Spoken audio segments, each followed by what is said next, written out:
തമിഴ്നാട് കന്യാകുമാരി ജില്ലയിലെ വിനോദസഞ്ചാര കേന്ദ്രങ്ങളിലെ സഞ്ചാരികൾക്ക് നിയന്ത്രണങ്ങൾ ഏർപ്പെടുത്തി. കേരളത്തിലെ മഴയെ തുടർന്ന് കന്യാകുമാരി ജില്ലയിലെ വെള്ളച്ചാട്ടങ്ങളിൽ അപകടമാംവിധം നീരൊഴുക്ക് കൂടിയതോടെയാണ് വിലക്ക്. വെള്ളച്ചാട്ടങ്ങൾ, ബീച്ചുകൾ, മറ്റ് ജലാശയങ്ങളുമായി ബന്ധപ്പെട്ട വിനോദസഞ്ചാര കേന്ദ്രങ്ങളിലേക്കുമാണ് പ്രവേശനം നിരോധിച്ചിരിക്കുന്നത്. കന്യാകുമാരി ജില്ലയിലും അതിർത്തി സംസ്ഥാനമായ കേരളത്തിലെ തിരുവനന്തപുരത്തെയും മലയോര പ്രദേശങ്ങളിൽ തുടരുന്ന മഴ കണക്കിലെടുത്താണ് വിനോദസഞ്ചാരികൾക്ക് നിയന്ത്രണങ്ങൾ ഏർപ്പെടുത്തിയിരിക്കുന്നത്.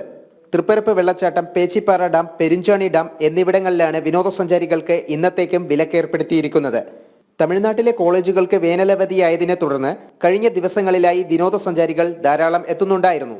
ജില്ലയിലെ പ്രധാന ജലസംഭരണിയായ പേച്ചിപ്പാറ ഡാമിൽ ജലനിരപ്പ് 45 അടിക്ക് മുകളിൽ ഉയർന്നതോടെ ഡാമിൽ നിന്നും 1000 ഘന അടി ജലം തുറന്നുവിട്ടു.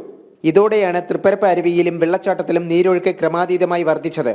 ജില്ലയിൽ മത്സ്യബന്ധനത്തിനും കർശനമായ വിലക്കേർപ്പെടുത്തിയതായി ജില്ലാ കളക്ടറുടെ ഉത്തരവിലുണ്ട്.